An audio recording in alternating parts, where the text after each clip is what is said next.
I'm Chronix from Most Extreme Wrestling, and this is your AEW Full Gear 2019 review, and it was a live from Baltimore, Maryland. I watched this live at a Dave & Buster's in Memphis, Tennessee, with some good food, some good friends, and some good wrestling entertainment. By the time I rolled in, it was the pre-show, the preliminary match. We had Britt Baker versus Brie Priestley, and Britt Baker came away with a victory here.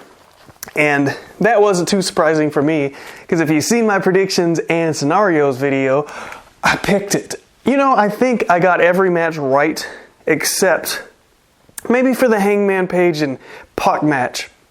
I was very unclear about who was going to come away in that match. So if you don't believe me, man, check out that video. Oh, I had some excellent predictions. Good job, Chronix. You did so good. Yes. Using the old noggin. Check this out. The Proud and the Powerful, which sounds like a movie, but it's a tag team. It's part of the Inner Circle. Santana and Ortiz, that's their tag team name.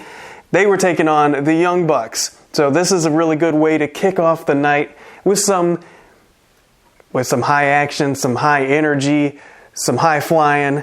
Man, throw that all in there. You want to come out of the gate strong. Who wants to see a boring match to open up their big hyped up pay-per-view? Oh, nobody? You want to see something exciting? You want to see something like, something to just get you into it? Well, they picked the right match. Because this was a really good match, but you had the Rock and Roll Express on the outside. And at one point, so they got involved because the Proud and Powerful, they are, they're real jerks. They're messing with these old men out there who still wrestle, by the way. But yeah, at one point, get a Canadian Destroyer after the match. I'm like, what? This dude, he just looked like he barrel rolled out. He hit the move, but the way he went into it, oh my gosh, I was scared for the man. Like he's going to break a hip, break a bone, break a neck. Dang. So this makes me think. I'm going to get into this. Ortiz and Santana, they came away with the victory. So I expected that. But what I did not expect was for those old men to be in the ring, the Rock and Roll Express, legends, Hall of Famers, to get so physical at the end, which makes me think that they're going to have a match with Santana and Ortiz at some point. And I hope not, because I don't want to see... Santana and Ortiz are like gang members of the Inner Circle. And they're like taking on some old men. And I don't care if you were the legend of the legend of the legend. Age in a fight, it can really hurt your odds. It really can. I was at a Styx concert, a Warrant concert. I can't remember which one it was now. It was so long ago. It was like 2005. And there was this old Navy SEAL looking dude. And he had to have been 70. But I was a little bit too rambunctious over there in the pit type area. And this man picked me up by my throat and was like, don't hit me again. And I was like, you got it.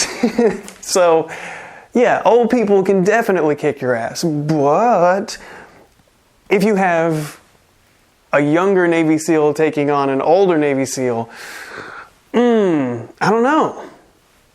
I'm just saying, if they look like Santana and Ortiz and they're as vicious as them, I wouldn't do it. I would say, no, let's not. Let's talk this one through. So the Young Bucks did not win. Now we're going on to Adam Page versus Pac. Or is it Pac? Fuck it. I'll look it up after this review and I'll remember. Because I knew at one point and then the commentators confused me and now I'm just really confused. I need to put a phonetic spelling on like a white eraser board or something, or maybe I should make it permanent. Maybe I should have a painting with the phonetic spelling, and I can just put it on my wall. So when I'm watching AEW, I can be like, "Oh yeah, idiot." Here, Adam Page. I think the whole point of this was to have Adam Page come away looking more like a main eventer and less like a dude on the roster. And I think that they did a pretty good job with that. I like this match, and Adam Page, Hangman Adam Page, came away with the victory. The bastard over there, he didn't necessarily need it. I think that he has enough. I mean, if his shoulders are any indication of how much he can do and how big he can be, I think he's going to be just fine. But Adam Page is the one who needs the victories more so. And his lariat, that buckshot lariat, ooh, devastating.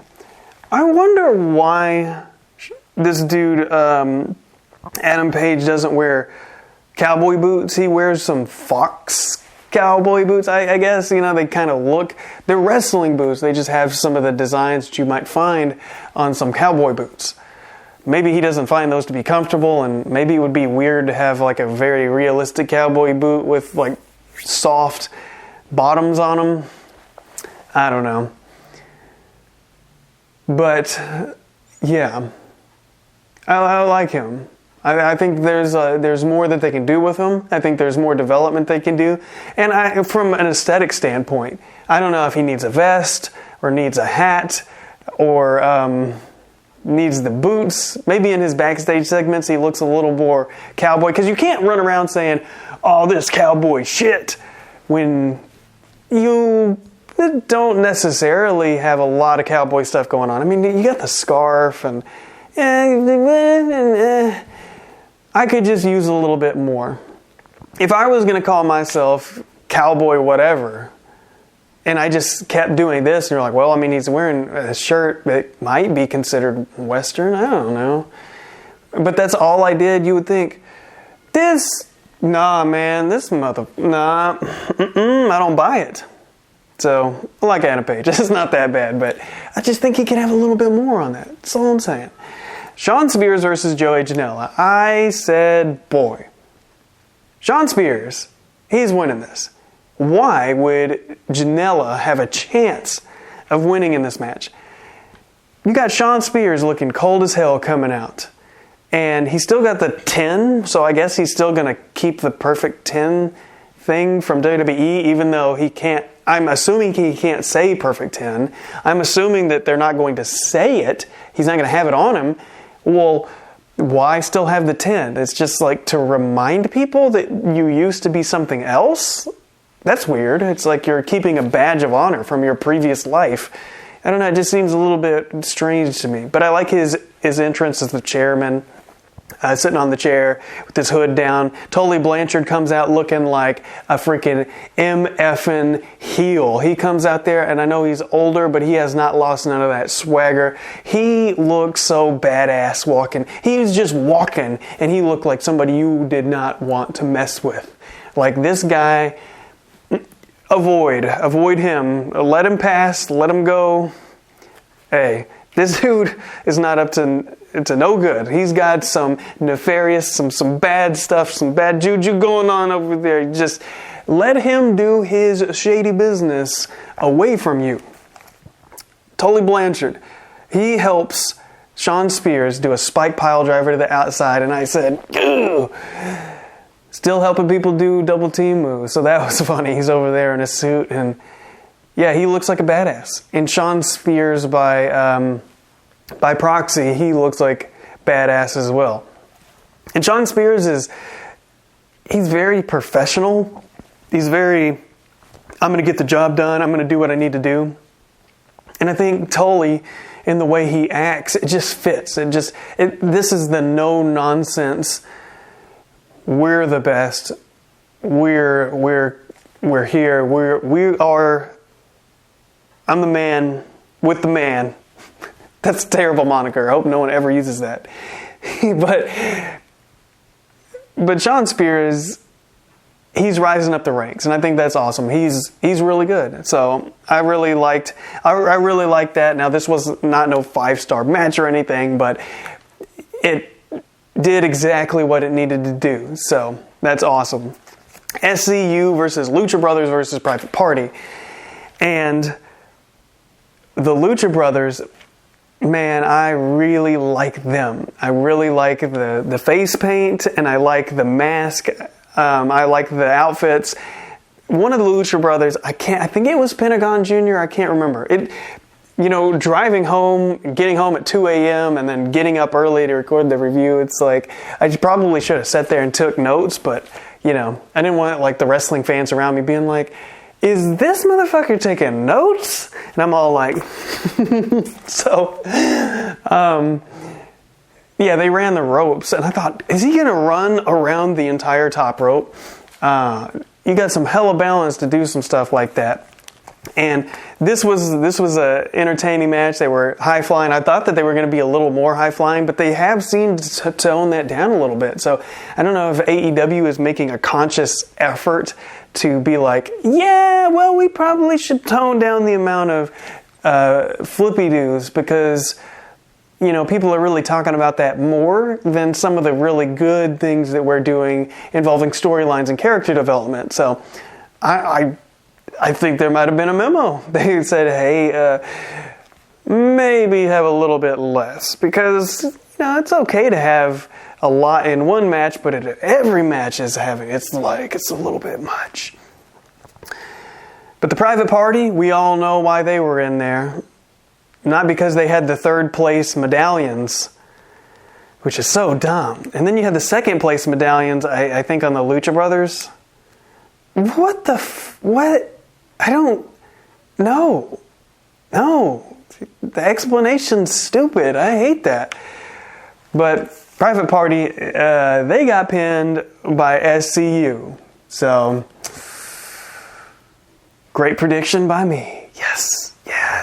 Oh, I was right. Pat on the backs. For me. But Christopher Daniels, he gets involved in this match, and or he doesn't get involved in the match. After the match is over. SCU has already won, and we see a masked guy. I think he was, Pentagon Jr.? He was dressed as, gosh, how many margaritas did I have? I just had 2. So you have another man dressed in all black in the mask and everything, and it's like, huh? I instantly knew it was Christopher Daniels. But I thought, why would they do that? I mean, he got Spike pile-drived on the floor, and he was gone for weeks and weeks, and he didn't get to win the tournament. He didn't get to become champion. He lost his opportunity to become part of the tag team champions. It's cool that Scorpio Sky got in there, but Christopher Daniels kind of got knocked off of his pedestal. Well, he takes off the mask, and he's Christopher Daniels. He's the fallen angel. And I'm like, okay, well, why didn't you just turn off the lights and have him show up? Why did they have to turn off the lights and he shows up in the mask? Like, why do this Kane versus Kane thing for 2 seconds and then just throw it away? I just didn't get it. That was completely unnecessary. It was a added shock that it was shocking, I guess, but it wasn't necessary at all, and it just kind of seemed a little bit confusing to people. Like, people were like, huh? And I think the confusion took away from the shock of Christopher Daniels returning, because I wasn't even thinking about Christopher Daniels. I mean, it kind of makes sense, but I just wasn't expecting it. So I think if they would have taken that part out and he would have just appeared, it would have been like, oh shoot, he's back. But a good match though. Riho, she is the women's champion, and she's taking on Sakura. Sakura's coming out. She's got her mustache, and it was funny because there was a few people who are very unfamiliar with AEW that were at the watch party. And, wrestling fans for sure, but unfamiliar with the product. So when she came out, there were people that were like, is that mustache for real? Because it looks very realistic. And I'm like, thank you. No. She put on that realistic fake mustache on purpose. And they said, do what now? And I said, yeah, exactly. Now I got to bust out my early 80s coffee cup. This is a long distance telephone company's coffee cup, but all the markings are off of it, so that's a sad day for me. I don't know what it is, but I like classic old coffee cups, and I really like technology ones. So I need to find me like some 1994 Windows 95 coffee cup that I know that some dude way back in the day, 94, 95, that was his coffee cup when he was developing the future technology of the world. I know, I'm a freaking nerd. But, dude, I could get my hands on some NASA stuff. Ooh, that would be cool. That was some good coffee, by the way. And I need it to wake myself up because your boy is tired. It's a long drive. Oh my goodness. But Riho and Sakura. So, I am not too familiar with Japanese wrestling or their storylines, and I think that should be pretty apparent of my lack of knowledge of what the hell is going on.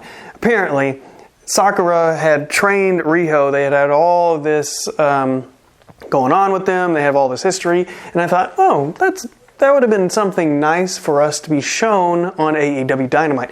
But for some reason, AEW is very keen on showing their story developments, their character developments on AEW Dark and their countdown show for the countdown to their pay-per-view, which is fine.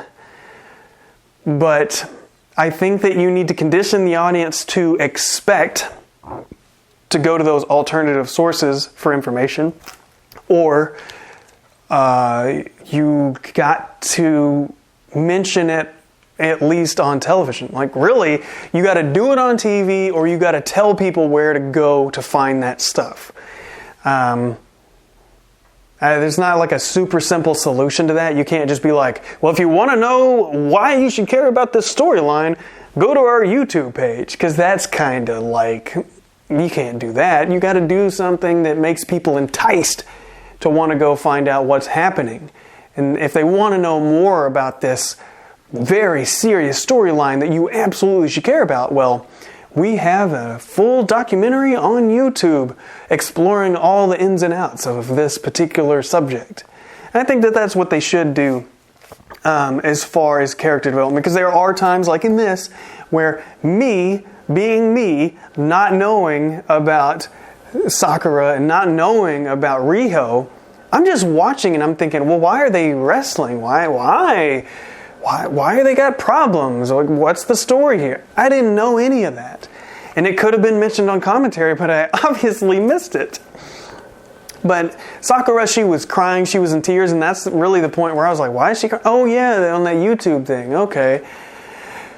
See, I wasn't prepared, and that's not good. You want your audience prepared. And I feel like I'm more than an average fan. I mean, holy crap, I'm sitting here reviewing it on YouTube. So, I look into these things, and it's just, I feel like it should be explained a little more. But maybe that's on me. Maybe I should be the one researching all the wrestlers and their history. But Sakura, there was a little bit of fumbling around here, and I don't know if it was because Sakura was so emotionally impacted and moved that she was she was having this championship match in America against her student, which had to have been hard. I mean, it had to have been very emotional for her. And it came out in the match, like you could really tell that she was affected. But Riho, she is still the champion. I don't think there's any surprise there that Riho would remain the champion. But where do they go from here with the women's division? Well, Awesome Kong did come out, and she laid out Brie Priestley earlier in the night. And Brandy is with Awesome Kong. So, Awesome Kong, I mean, if we have Awesome Kong versus Riho, seriously? How does Riho have a chance? she's a twig. So, yikes. She may not be a champion very much longer. So, let's go on to the main event. Or not the main event. What I thought was the main event. Chris Jericho with Jack Hager versus Cody Rhodes with MJF. The panel, which we did not know until they showed them, which I just guessed on who I thought was going to be the panel, but it was Muta, Dean Malenko, and Arn Anderson. Very good selections.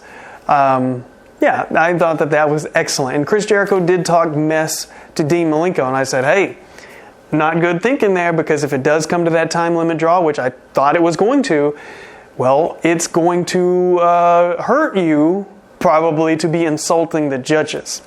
I know the judges are supposed to be impartial, but if you're sitting there talking crap to them, yeah, that's probably not going to be good for you. But Jericho, he dominated the hell out of this match. He was beating Cody bad. I mean, Cody did get some great offense, but dang, Chris Jericho, he was schooling you a little bit. He really was. It's why he's the best in the world. It's why he's a legend.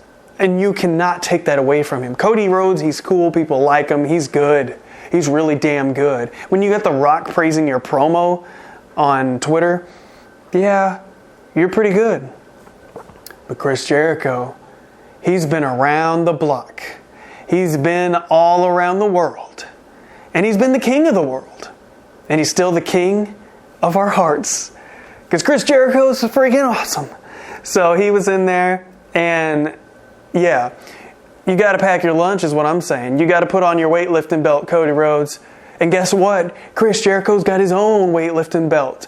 So now you're evenly matched. What are you going to do? You got your white belt and you're wearing white clothes, and Chris Jericho got his black belt and he's got his dark clothes. So hey, Jack Hager gets eliminated out of this match. Aubrey Edwards, the senior official, she says, go on, get, and kicks Jack Hager out for all of his interference. He gets ejected from the arena. There was no real sense of when the time limit was coming up. There was no clock. There was, not that I could hear. I mean, I wasn't allowed, bar type situation at Dave & Buster. So, but from what I heard, there was no clear 50 minutes left. 30 minutes left. I didn't hear any of that. Like my time, I got 8 minutes left. So, hey, they didn't do that. And they were not showing shots of the judges, so I thought, oh, so this one probably isn't going to go to a time limit draw, because if you're not mentioning the time, there's no escalation of tension. If you're not showing the emotions on the panel, then their opinions are not going to matter in the end of the day. So I thought, well, this isn't going to end the way we thought it was going to end, or going to a time limit draw. But Jericho, he probably could not read my notes, because what? Cody, he takes a huge fall into diamond plate. And I don't know if you've ever fallen on diamond plate. I've never fallen? I have not fallen. I have never fell. How does the English language work? I have never fallen face first onto diamond plate. I have fell on my knee, and it hurts like a mother. Oh, like aluminum diamond plate. Ugh, and aluminum breaks off into little chunks sometimes, and it's like glass. It can be. It can be like, you don't want it. So he went face first into that junk, and it cut him up. I thought at first that was some kind of carpet, because you would see there were wrinkles in it. So I would assume that means that it wasn't metal. It wasn't aluminum.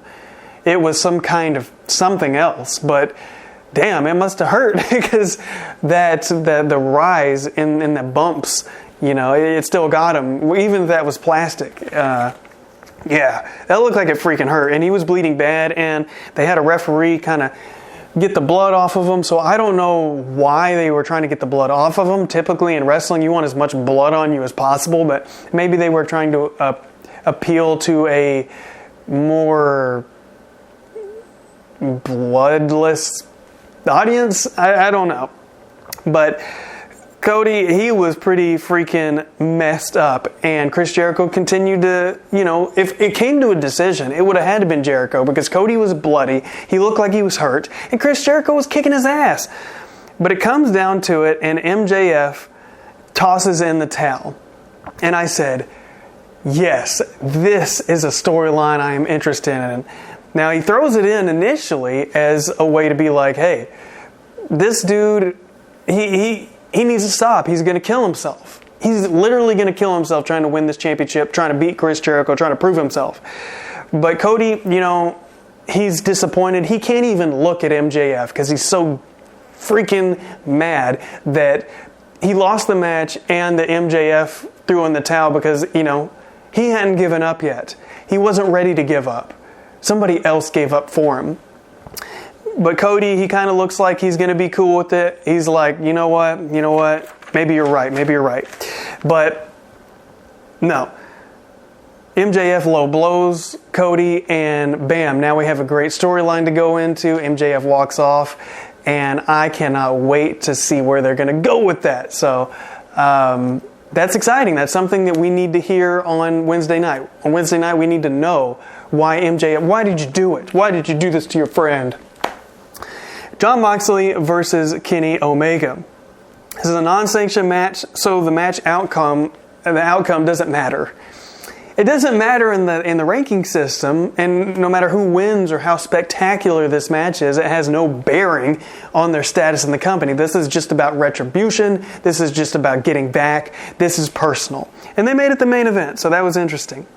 I did not expect this to be an all-out CZW crazy deathmatch type situation.